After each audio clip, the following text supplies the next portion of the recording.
কঠিন সন্তানদের মুখের দিকে তাকায়া ক্ষুধার যন্ত্রণা সহ্য করতে পারে না, আবার ওই লোকটার নিকটে আসলো। এবার লোকটা কি জব দেয়, যদি তুমি আমার সাথে কি বিছানায় থাকো তোমাকে টাকাগুলো দেব। মহিলা আবার কান্নাকাটি করতে করতে বাড়ির দিকে চলে গেল। স্বামীর সাথে পরামর্শ করে স্বামী ডাক দেয়া বলে, স্ত্রী গো, সন্তানদেরকে বাঁচাইতে হবে, বড্ড কষ্টের ভিতরে আছে, যদিও জিনা করতে হয় এরপরে কিছু সম্পদ আমাদের জন্য নিয়ে আসো। এবার যখন মহিলাটা ওই যুবকের কাছে গেল, যুবক যখন এই প্রস্তাব দেয় রাজি হয়ে গেল। সন্তানদের মুখের দিকে তাকায় যখন রাজি হয়েছে আর কাজ করবে, এই মুহূর্তে ওই মহিলাটার ভিতরে এমন কম্পন সৃষ্টি হয়ে গেল, মহিলাটা থর থর করে কাঁপে। যুবক জিজ্ঞাসা করে, তুমি কেন কান্নাকাটি করছো? বলে, ভাই গো, একমাত্র শুধুমাত্র আমি আল্লাহর ভয়ে কান্নাকাটি করেছি। যুবক যখন এই কথা শুনছে রে বাবা, অমনি করে যুবকের অন্তরের ভিতরে আল্লাহর ভয় সৃষ্টি হয়ে গেছে। অবতাগু ইলাইহিল ওসিলা খোঁজা শুরু করে দিয়েছে। যুবকের ভিতরে যখন কম্পন সৃষ্টি হয়ে গেছে, এবার যুবক তাকে টাকাগুলো দিয়ে বলে, বন্ধু তাড়াতাড়ি এখান থেকে চলে যাও, আমি আর তোমাকে খারাপ কথা কোনোদিন বলবো না, বেঁচে থাকতে আর কোনোদিন জেনা ব্যভিচারের ভিতরে যাব না। যুবক এবার ওই গুহার ভিতর থেকে আল্লাহর দরবারে কান্নাকাটি শুরু করে বলে, প্রভু গো, যদি এই আমলটা আপনার দরবারে কবুল হয়ে থাকে, এই আমলের ওসিলায় কঠিন বিপদ থেকে আমাদেরকে রক্ষা করেন। সাথে সাথে আল্লাহ রাব্বুল আলামিন গুহার মুখ থেকে সম্পূর্ণ পাথর সরাইয়া দিলেন। কোন সুবহানাল্লাহ, কোন ঠিক কিনা?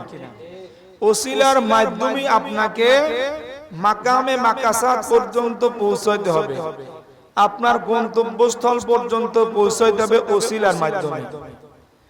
আর এই ওসিলা সম্পর্কে আল্লাহ রাব্বুল আলামিন কোরআনের ভিতরে ঘোষণা করেছে। কোন সুবহানাল্লাহ।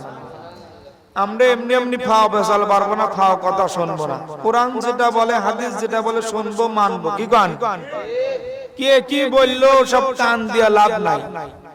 সিলে কান নিয়ে গেল, কানে হাত না দিয়ে সিলে পিছে দৌড়া কোনো ফায়দা হবে না। কানে হাত দেন, কোন আলেম কি করলো এটা না, কোরআন কি বললো সেইটা দলিল। কোন ঠিক কিনা?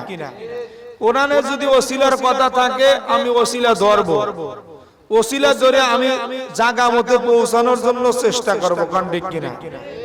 আর কোরআনে যদি ওসিলা না থাকে, ওসিলা ধরার দরকার নাই, এমনি গড়বো। কি গান?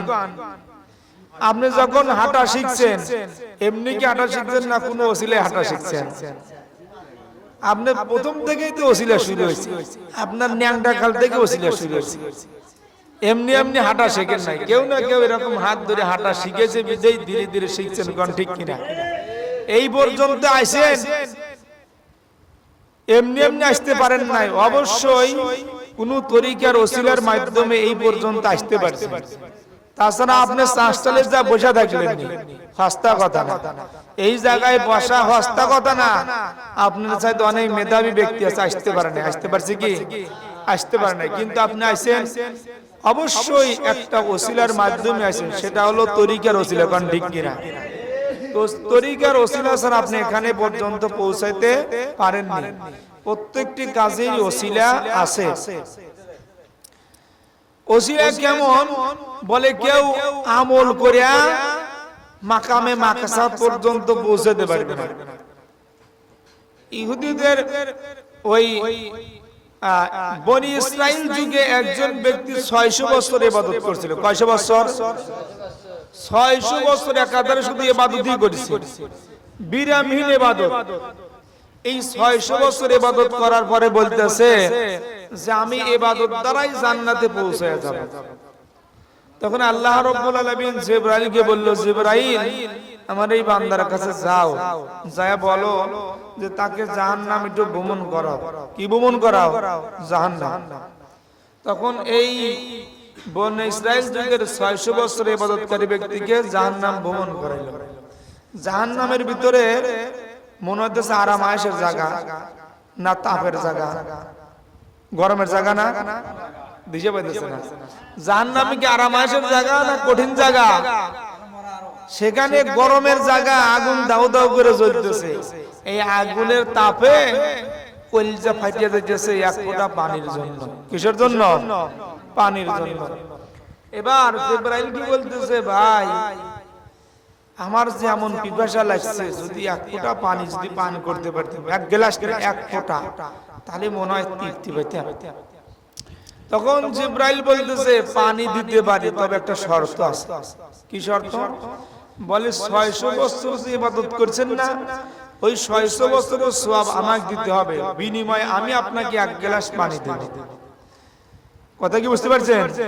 এবার বলতেছে, ভাই 600 বছরকে আমি যদি 1000 বছর ইবাদত করে থাকি, সব ইবাদত দিয়ে দিলাম, তাও এক গ্লাস পানি দেন। এবার তার সমস্ত ইবাদতগুলো নিয়ে নিল এবং বিনিময় থেকে এক গ্লাস পানি দিল। জিবরাইল যখন ভ্রমণ করে, যখন আবার নিয়ে আসলো, এবার বলতেছে, আপনি জান্নাতে যাবেন কি দিয়া? বলে, কি আমার আমল দিয়ে যাব। বলে, আপনার আমল তো এক গ্লাস পানির বিনিময়ে তো শেষ হয়ে গেছে, কি দিয়ে যাবেন? তখন সে কান্নাকাটি শুরু করেছে যে আমল দ্বারা জান্নাতে যাওয়া সম্ভব না। অবশ্যই আল্লাহ কোন না কোন ওসিলার মাধ্যমে যদি পার না করে, আমরা কেউ পার হইতে পারবো না। কোন সুবহানাল্লাহ। আল্লাহ রাব্বুল আলামিন বলতেছেন, ইয়া আইয়ুহাল্লাযীনা আমানুত্তাকুল্লাহ ওয়াবতাগু ইলাইহিল ওয়াসিলাতা ওয়াজাহিদু ফি সাবিলিল্লাহি লাআল্লাকুম তুফলিহুন। হে আমার ঈমানদার বান্দারা, তোমরা আমি আল্লাহ তাআলাকে ভয় করো। কাকে ভয় করো? আল্লাহকে ভয় করার কথা বললেন। যারা আশিকান জাকেরান ভাই বোনেরা বাবাজিরা এসেছেন, আল্লাহ তাআলা আপনাদের কথা তুলে ধরেছেন।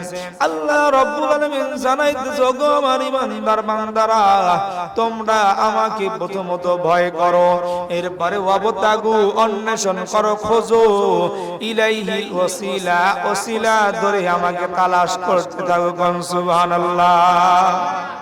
আল্লাহ রাব্বুল আলামিন কোরআন দিয়ে জানাইলেন, হে ঈমানদারগণ, আগে আমাকে ভয় করো, তাকওয়া অবলম্বন করো, এরপরে অবতাগু আমাকে তালাশ করো, কি দিয়া?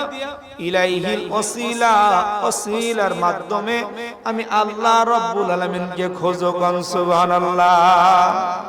এবার ওসিলা আপনি কেমনে করে খুঁজবেন?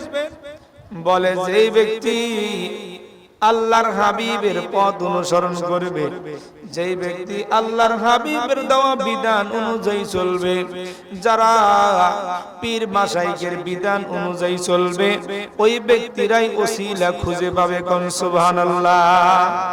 চাষটালে বসিয়া ওসিলা যদি চিন্তা ফিকির করি, জীবনে কোনোদিন এই সাধনায় সফল হওয়া যাবে? এই সাধনায় যদি সফল হতে চান, তাহলে আল্লাহর হাবিবের পথ অনুসরণ করতে হবে, এবং যারা আল্লাহর হাবিবকে খুঁজে পেয়েছে ওই ব্যক্তিদের পথ অনুসরণ করতে হবে। তাহলেই আপনি আল্লাহ তাআলাকে খুঁজে পাবেন, এছাড়া খুঁজে পাওয়া সম্ভব না। এই ওসিলা শুধু পরকালই না, আল্লাহ তাআলা দুনিয়াতেও বড় বড় বিপদ থেকে এই ওসিলার মাধ্যমে উদ্ধার করে থাকে বান্দাকে। কোন সুবহানাল্লাহ। তৎকালীন যুগে, বনি ইসরাইল যুগে, তিনজন ব্যক্তির ঘটনা আল্লাহর হাবিব হাদিসের ভিতরে বলছেন যে ওই যুগে তিনজন ব্যক্তি ঘর থেকে বের হলো। বের হওয়ার পরে তারা রাস্তা দিয়ে যায়, পাহাড়ের নিকটে চলে গেছে। এরকম একটা অবস্থার ভিতরে ঝড় উঠে গেছে, কঠিন তুফান শুরু হয়ে গেছে। এই ব্যক্তিরা জানে বাঁচার জন্য তারা গুহার ভিতরে পালায়। কোথায়? গুহার ভিতরে। গুহার ভিতরে যখন ঢুকছে, তখন বড় একটা পাথর এই বাতাসে গড়ে এসে গুহার মুখের উপর পড়েছে। গুহার মুখটা কি হয়ে গেছে? বন্ধ হয়ে গেছে। এবার কি বাড়ানো সম্ভব? হ্যাঁ, খুব মনোযোগ দিয়ে কথাগুলো শুনে। বাড়ানো কিন্তু সম্ভব না। এবার এই তিনজন ব্যক্তি বড় আল্লাহর ওলিও না যে কোন রকম কেরামতি করে বাড়াইবে, এরকম ব্যবস্থাও নাই। তিনজন এরকম অন্ধকারের ভিতরে পড়েছে, একজন আরেকজনকে দেখতে পারে, এমনকি নিজের শরীর পর্যন্ত দেখা যায় না, এরকম অন্ধকার। কিরকম বড্ড পেরেশানি। এই তিনজন ব্যক্তি পরামর্শ করছে, ভাই জীবনে তো বহু অন্যায় করছি, আমাদের যার যার কিছু ভালো কাজ যে করছে এটা একটু বর্ণনা করি, দেখি কোন ওসিলায় আল্লাহ তাআলা আমাদের এই বিপদ থেকে উদ্ধার করে কিনা। সুবহানাল্লাহ বলি। ওসিলা যে দুনিয়াতে উপকার হয় পরকালে তো হবেই, দুনিয়াতে উপকার হয়, তার একটা ফর্মুলা শোনে। আল্লাহর হাবিব এবার বলল যে এই ব্যক্তিদের ভিতর থেকে প্রথমত ব্যক্তি বলতেছে যে আমার কিছু শ্রমিক আমার বাড়িতে কাজ করে, এই শ্রমিকরা কাজ করে প্রতিদিন। হঠাৎ একদিন এক ব্যক্তি সকালে আসতে দেরি হয়ে গেল, সে দুপুর বেলা আসলো, দুপুর থেকে সন্ধ্যা পর্যন্ত কাজ করলো, কিন্তু সে সারাদিন যারা কাজ করছে এদের চাইতে আরো বেশি কাজ করে, এদের চাইতে বেশি কাজ করে সে অগ্রগামী হয়ে গেল।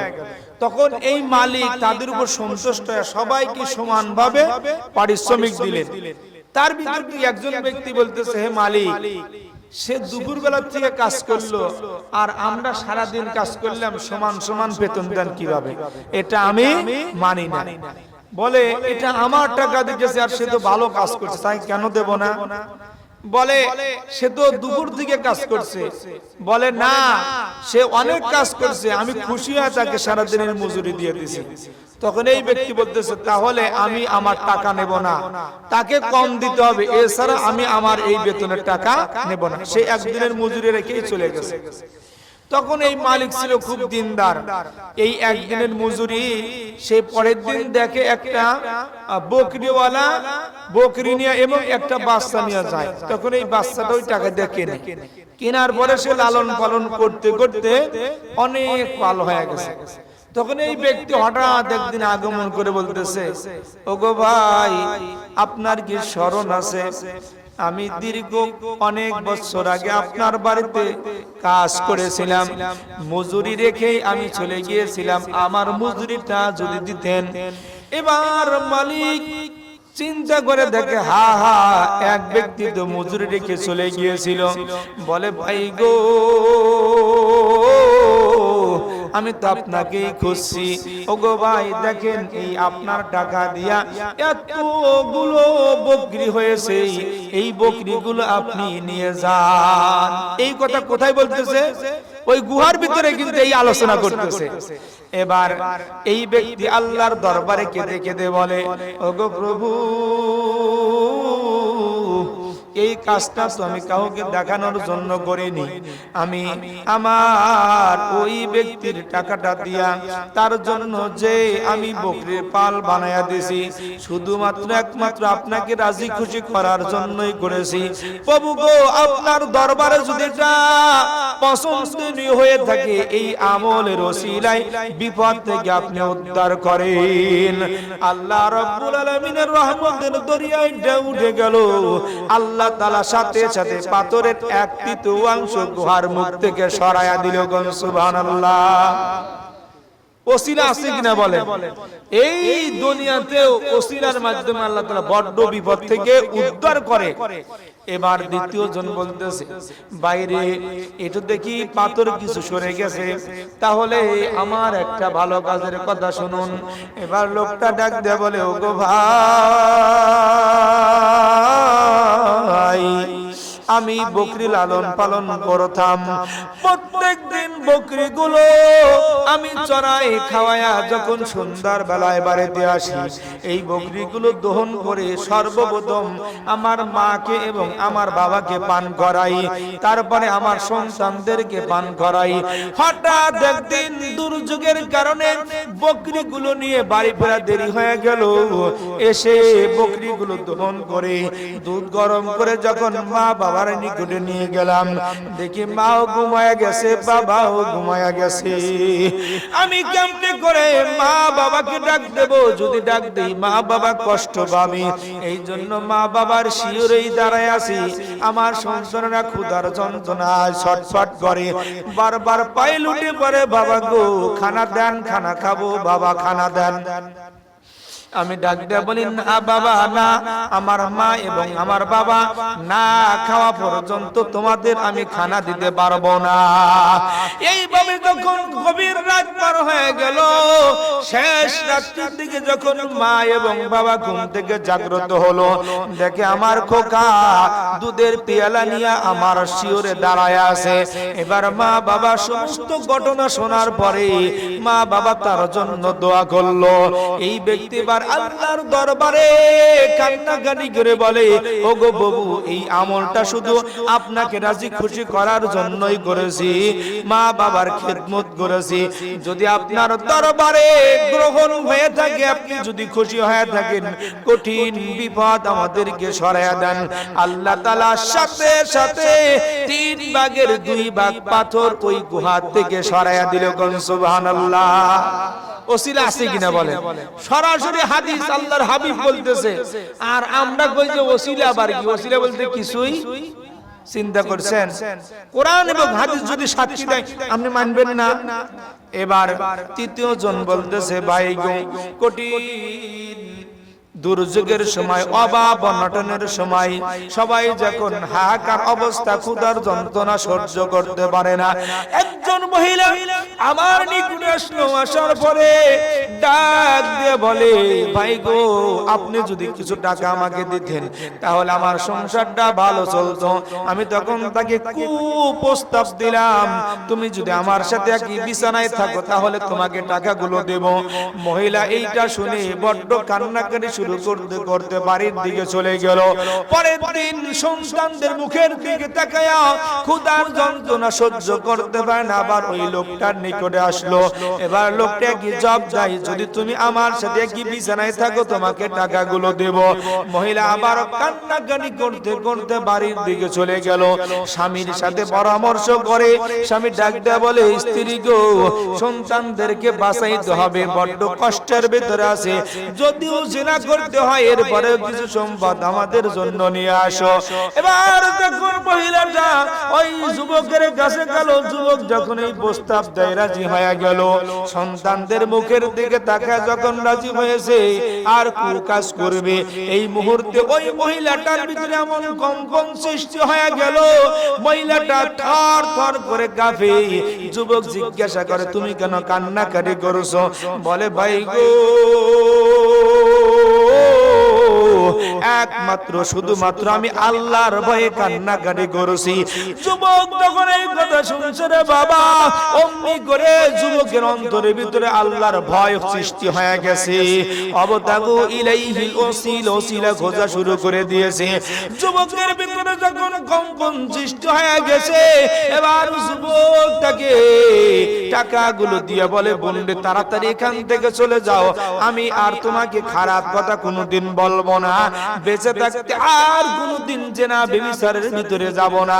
যুবক এবার ওই গুহার ভিতর থেকে আল্লাহর দরবারে কান্নাকাটি শুরু করে বলে, প্রভু গো, যদি এই আমলটা আপনার দরবারে কবুল হয়ে থাকে, এই আমলের ওসিলায় কঠিন বিপদ থেকে আমাদেরকে রক্ষা করেন। সাথে সাথে আল্লাহ রাব্বুল আলামিন গুহার মুখ থেকে সম্পূর্ণ পাথর সরাইয়া দিলেন। কোন সুবহানাল্লাহ। ইয়া আইয়ুহাল্লাযীনা আমানু তাকুল্লাহা ওয়াবতাগু ইলাইহিল ওসিলা। ওগো ঈমানদারেরা, ওগো মুমিন বান্দারা, তোমরা আমি আল্লাহকে ভয় করো আর আমাকে পাওয়ার জন্য, আমার সান্নিধ্য লাভ করার জন্য তোমরা ওসিলা তালাশ করতে থাকো। কোন সুবহানাল্লাহ। এমনি এমনি আল্লাহকে পাওয়া যাবে না, এমনি এমনি যদি ফাও ফাও করেন কোনদিন আল্লাহর সান্নিধ্য লাভ হবে না, রাসূলের দিদার লাভ হবে না। অবশ্যই আল্লাহর হাবিবের পথ অনুসরণ করতে হবে। যারা আল্লাহর হাবিবের পথ অনুসরণ করে আল্লাহর হাবিবকে কাছে পেয়েছে, আল্লাহকে কাছে পেয়েছে, তাদের পথ অনুসরণ করতে হবে। আল্লাহওয়ালাদের পীর মাশায়েখদের পথ অনুসরণ করলেই আল্লাহর সন্তান পাওয়া যাবে, রাসূলের খবর পাওয়া যাবে। কোন সুবহানাল্লাহ।